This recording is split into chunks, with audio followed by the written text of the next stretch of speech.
Hello बच्चों, स्वागत है आपका अपने YouTube चैनल सक्सेस वाला में। आज हम लोग बात करेंगे अपने एनडीए के मिनी कोर्स मिनी मैराथन में लगातार अपने सीरीज को आगे ले जा रहे हैं। उसी सीरीज में आज हम अगले चैप्टर की बात करेंगे मैथ्स में, जिसका नाम होने वाला है क्या बच्चों? आप सबका बहुत सारा कमेंट था कि सर ये वाला चैप्टर आए, ये वाला आए, नंबर ऑफ क्वेश्चन ज़्यादा हैं, बिल्कुल ज़्यादा हैं।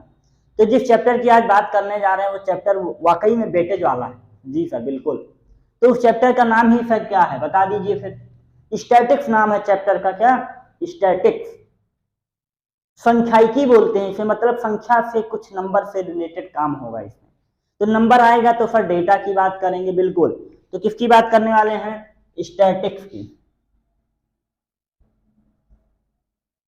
स्टैटिस्टिक्स।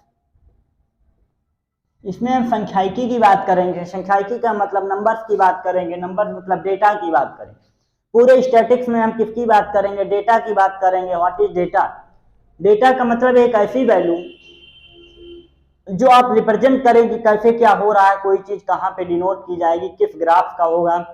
इसमें एक्चुअली पूरी की पूरी डेटा की बात करेंगे। वेरिएंस क्या होते हैं, कोरिलेशन क्या होता है, मीन मीडियन मोड क्या होता है, सेंट्रल टेंडेंसी की बात करेंगे।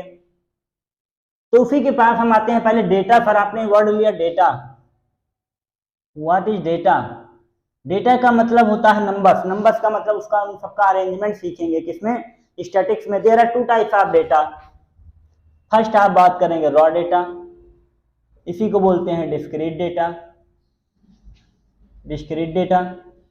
दूसरा अगर बात करें तो फ्रीक्वेंसी डेटा। कौन सा data? Frequency data. Raw data का मतलब कोई ऐसी वैल्यू दे दी जाए जिसको आप समझ ना सकें, एक लाइन में लिख दिया जाए। जैसे मैंने बोल दिया आप किसी गांव में जाइए और उसका सर्वे करके लाइए, नंबर ऑफ पर्सन की एज क्या है, तो आप गए और डायरेक्ट लिख के चले आए 2, 18, 9, 35, 40 एंड सो ऑन, ऐसे ऐसे। तो इस डेटा से आप कुछ समझ पा रहे हैं? ये क्या है? इनकम्प्लीट डेटा है। एक इनकम्प्लीट डेटा है जिसकी हम कुछ जानकारियां, डाटा इफिशियंसी है इसमें, कुछ डाटा की कमी, कुछ डाटा की इसमें कमी है, इसलिए ये कौन सा डाटा है? डिस्क्रीट डेटा है, रॉ डेटा है। फ्रीक्वेंसी डेटा का मतलब मैंने उसी क्वेश्चन को मैंने बोला कि आप बना के लेके आइए कि किसी गांव में जो एज है उनकी नंबर कितना है। ये हो गया उसमें जेंडर, ये हो गई एज। मान लिया आपने मेल से मिला, एक मेल मिल, दो मेल मिले आपके, कितने एज थी उनकी? 40। ये है नंबर ऑफ पर्सन, ये है डेट। दो लोग मिले जिनकी एज थी 40, तीन लोग मिले जिनकी एज थी 30, पांच लोग और मिले जिनकी एज थी 15, मतलब बच्चे थे। तो इससे कुछ पता चला कि 40 वाले दो लोग हैं, 30 वाले तीन लोग हैं, 15 वाले पांच लोग हैं। तो ये डेटा आपके लिए सही है या ये डेटा सही है? तो इसीलिए ज्यादा जो हम लोग प्रेफरेंस देते हैं वो किस पे देते हैं? फ्रीक्वेंसी डेटा पे देते हैं, कि फ्रीक्वेंसी से आपको एकदम बातें क्लियर हो जाती हैं कि किस डेटा में कौन सी बात कही गई है। क्योंकि अगर डेटा थोड़ा सा खराब हो जाएगा तो आपकी वैल्यू पूरी खराब हो जाएगी। तो हम आते हैं फिर से रिप्रेजेंटेशन ऑफ डेटा पे बात करते हैं थोड़ा सा। रिप्रेजेंटेशन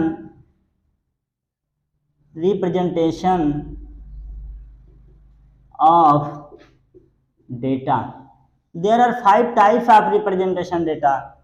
5 प्रकार से डेटा को डिनोट किया जाता है जो आपके लिए इंपॉर्टेंट है। पहला हम बात करते हैं बार ग्राफ की, जिसका आप नाम सुने होंगे। एक बात करते हैं बार ग्राफ, एक होता है हिस्टोग्राम। पर इन सब चीजों को मैं केवल आपको बता देता हूं क्योंकि टाइम आपके लिए मिनी कोर्स, हम इसका नाम आपसे ले लेंगे, बाकी आप क्वेश्चन सॉल्व करेंगे। एक होता है bar graph, bar graph.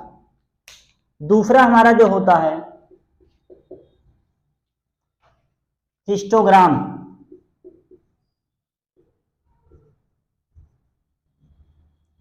Histogram. तीसरा अगर बात करें तो होता है पॉलीगॉन।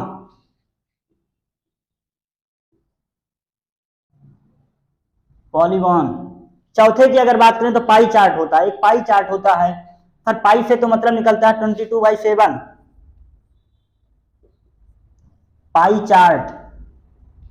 पांचवा अगर बात करें तो एक होता है ओजिब। क्या होता है? ओजिब। जब दो मीडियन को मिलाया जाता है, दो परपेंडिकुलर एक साथ काम करते हैं, तो उससे क्या मिलता है, हमारा ओजिब मिलता है। There are 5 types of representation data. पहला आपका बार ग्राफ, दूसरा हिस्टोग्राम, तीसरा आपका पॉलीगॉन, चौथा आपका पाई चार्ट और आपका ओजिब। That is clear. इतने प्रकार से आप डेटा को रिप्रेजेंट करेंगे। इसमें से जो इंपॉर्टेंट डेटा है वो आपका है पाई चार्ट। मतलब आपको एक रेक्टेंगुलर एक सर्कुलर शेप दिया जाता है, इसमें कुछ मान लीजिए वैल्यू दे दी जाएगी, उसको कितने पार्ट में आप डिवाइड कर सकते हैं, इसी को बोलते हैं pie chart. That is clear. चलिए, अगर इतनी बातें क्लियर है तो आगे चलते हैं हम लोग। चलिए बच्चों, तो क्या बात करते हैं, मेजर ऑफ सेंट्रल टेंडेंसी की बात करते हैं। किसकी?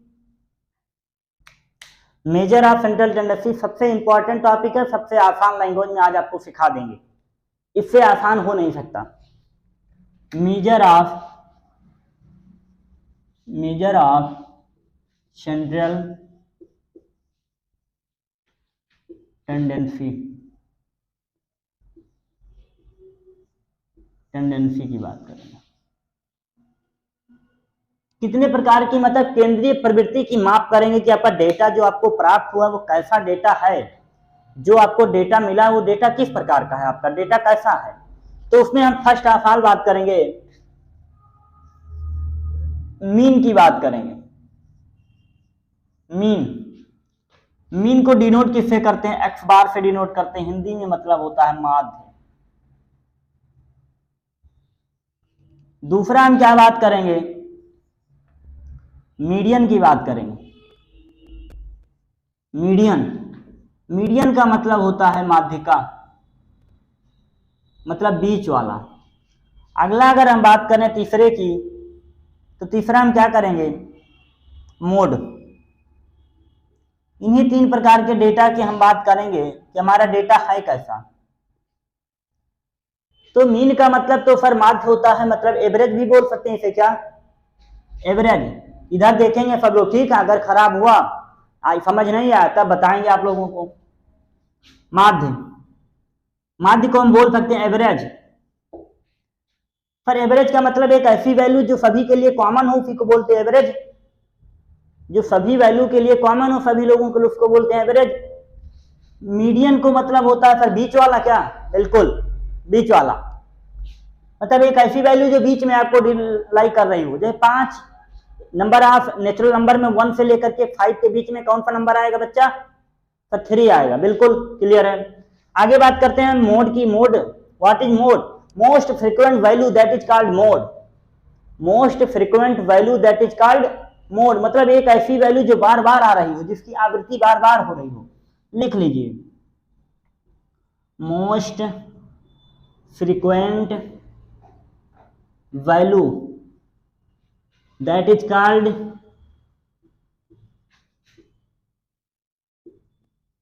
मोड। मोस्ट फ्रीक्वेंट वैल्यू मतलब एक ऐसी वैल्यू जिसकी आवृत्ति बार बार, आवृत्ति का मतलब जो बार बार दोहराया जा रहा हो, उसी को बोलते हैं मोड।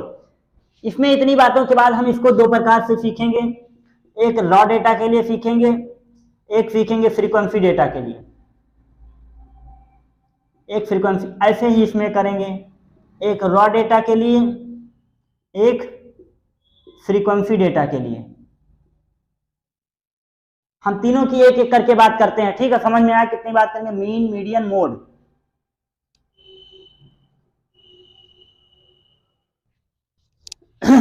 तो पहला बात करते हैं मीन की। मीन किससे डिनोट किया था? एक्स बार से डिनोट किया था। क्या होता था? X bar is equal to sigma x upon N.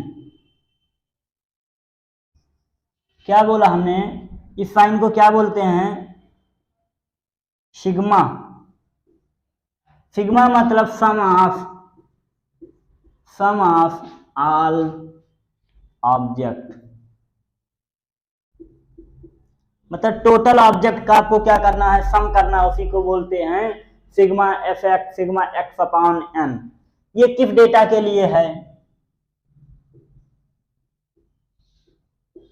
Discrete data के लिए है। दूसरा अगर बात करें हम, तो x bar is equal to sigma f है x upon sigma f. F क्या है, इसमें आपकी फ्रीक्वेंसी है, बारंबारता जिसे आप बोलते थे, तो ये क्या बना है, f is equal to frequency, sigma मतलब सम ऑफ। अच्छा सर आपने सिग्मा एफ क्यों लिख दिया, क्योंकि ये फ्रीक्वेंसी डेटा है। जैसे कि अगर आपको एक क्वेश्चन देते हैं, इधर दिख रहा है बच्चा, जैसे देखिए इधर एक क्वेश्चन अगर आपको देते हैं, थोड़ा सा समझने की कोशिश करिएगा। मान लीजिए आपका एक्स दिया है, नंबर ऑफ ऑब्जर्वेशन दिया है, ये आपका एफ दिया है। एक्स मान लीजिए 2 है, 3 है, 4 है, ये सर आपका 3 है, 2 है, 5 है। एक तो ये करते आप, इस क्वेश्चन में क्या करते, मान लीजिए 1 2 3 4 ऐसे डिस्क्रीट डेटा होता था, नंबर ऑफ रो में रियल नंबर पे, इन सबको ऐड कर दीजिए, 1 2 4 4 2 6 4 10, सिग्मा एफ एक्स हो गया, मतलब टोटल टर्म का हमने सम कर लिया सर। फिर क्या करना, एन करना है, मतलब नंबर ऑफ ऑब्जर्वेशन लिख लीजिए, एन मतलब number of observation, number of observation. तो आपके टोटल नंबर कितने हैं सर, 4। इसको आप डिवाइड कर लीजिए, 2 2 जा 4, 2 5 जा 10, मतलब वैल्यू आपकी कितनी आ गई, 2.5। इन दोनों बीच में कौन सा नंबर आएगा, माध्य क्या होगा, एवरेज। मतलब 2.5 एक ऐसी वैल्यू है जो सभी के लिए क्या होगी, सेम होगी। 2.5 एक ऐसा नंबर है जो ऑल पर्सन के लिए सेम होगा। तो इसमें क्या बात करें सर, तो सर आपने तो लिखा सिग्मा एफ एक्स, मतलब पहले हमें एफ और एक्स करना है, मतलब इन दोनों का क्या करना है, मल्टीप्लाई। तो मल्टीप्लाई करेंगे, दिख रहा है इधर, मल्टीप्लाई करिए, 3 2 जा 6, 3 2 जा 6, 4 5 जा, सर सिग्मा एफ एक्स कर लिया। अब इन सबका सर सम भी करिए आप, 26 और 6 32।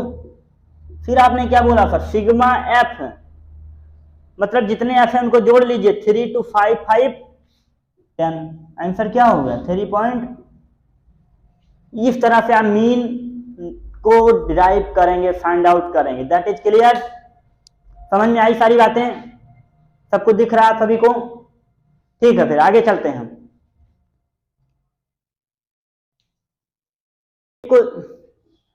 एक क्वेश्चन और मीन से पूछ लिया जाता है जिसका नाम है कंबाइंड मीन, मतलब भारित माध्य। आपको एक वैल्यू दी जाएगी, उसमें से क्या निकालना होगा, कंबाइंड मीन।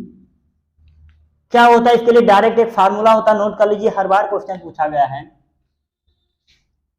n1 x1 बार n2 x2 bar upon n1 plus n2, इसको नोट कर लीजिए आप। इसी को बोलते हैं भारित माध्य, भारित माध्य या फिर वेटेड मीन, वेटेड मीन या फिर बोलते हैं कंबाइंड मीन।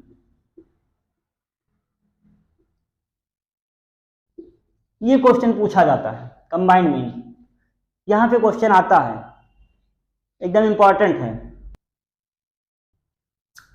किसकी बात करने जा रहे हैं, मीडियन की। अब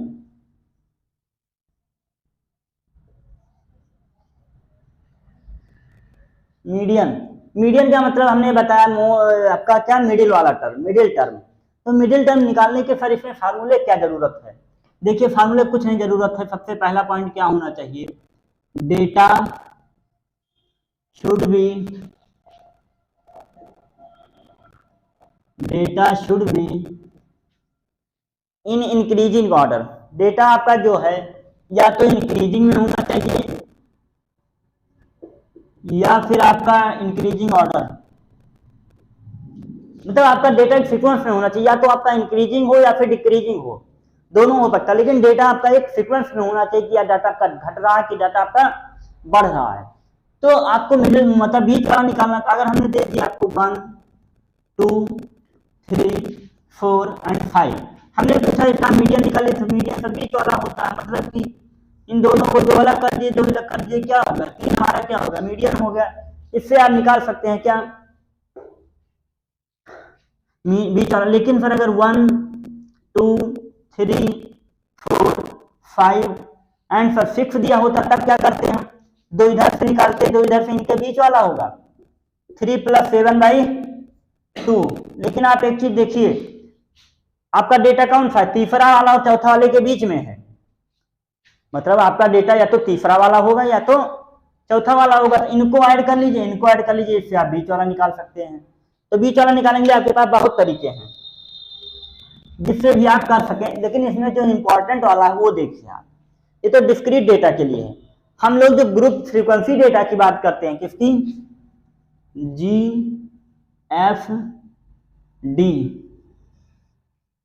GFD ग्रुप फ्रीक्वेंसी डेटा, इसकी बात करते हैं। सबसे इंपॉर्टेंट है और एकदम आसान लैंग्वेज आपको आज सिखाने जा रहे हैं।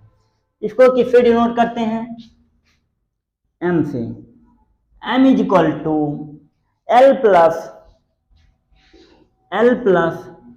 N/2 minus CF, N/2 minus CF upon में F इंटू H। क्या लिखा हमने, median is equal to L plus N/2 minus CF upon H। Clear हो गया क्वेश्चन। किसको बोलते क्या है, where L is equal to lower limit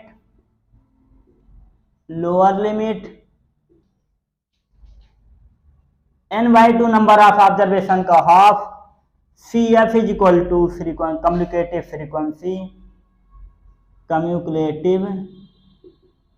frequency, F आपका क्या है, फ्रीक्वेंसी है, H आपका क्या है, हाइट ऑफ ऑब्जर्वेशन,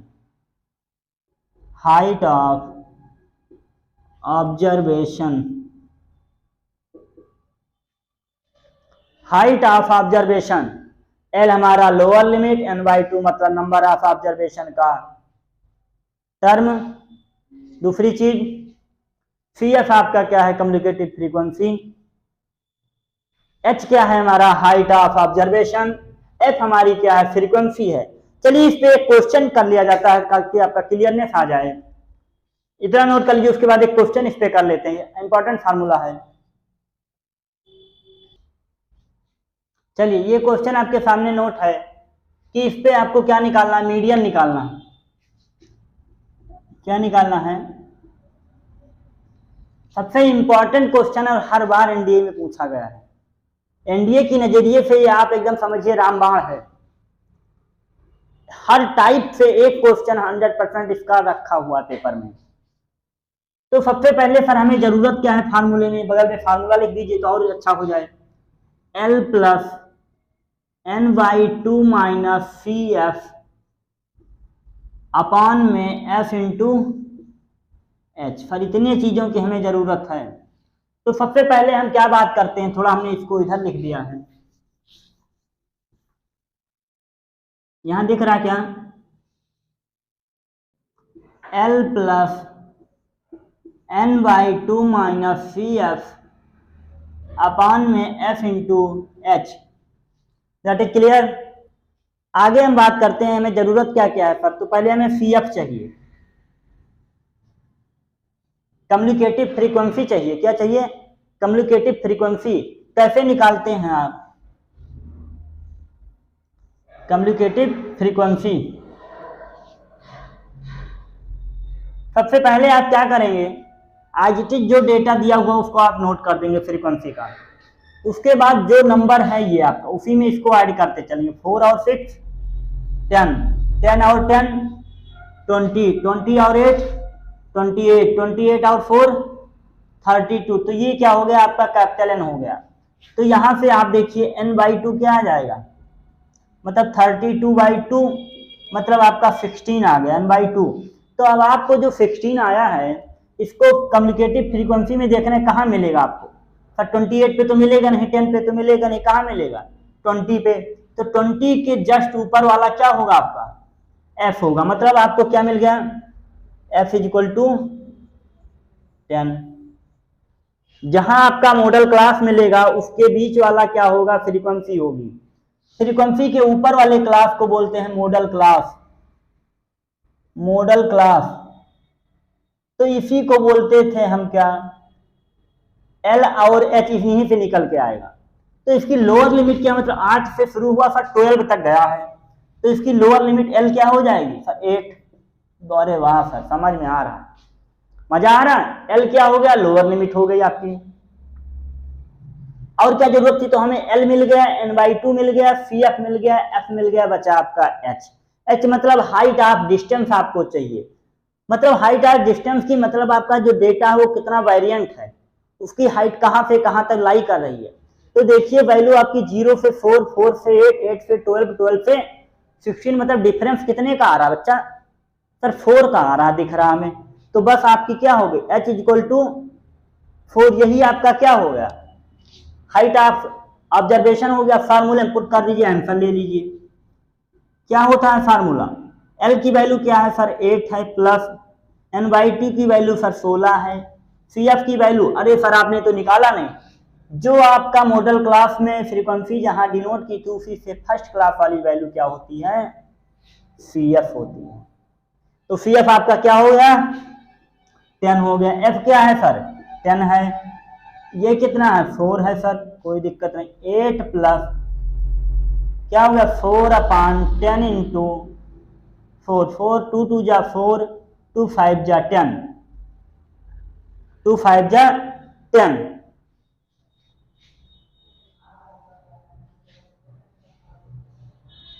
2 5 जा 10। अरे सर 16 लिखा है, आप 14 माइनस कर दिए तो 6 हो गया।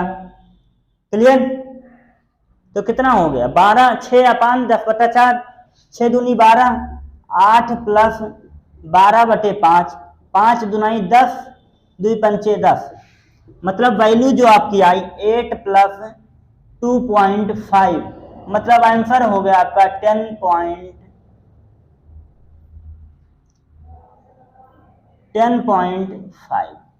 ये आपका क्या हो गया, मीडियन हो गया। समझ में आई इतनी सारी चीजें, क्या क्या हमने किया इस क्वेश्चन में, कुछ नहीं किया। सबसे पहले हमने आपको फ्रीक्वेंसी निकाली, जो एक वैल्यू तो ऐड कर दिया, उसमें ऐड करते करते फ्रीक्वेंसी निकाल लिया।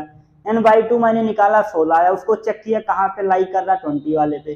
20 के ऊपर वाला लाइन f होता है, f के ऊपर आपका मॉडल क्लास होता है, फ्रीक्वेंसी से जस्ट पहले वाली लाइन आपकी CF होती है।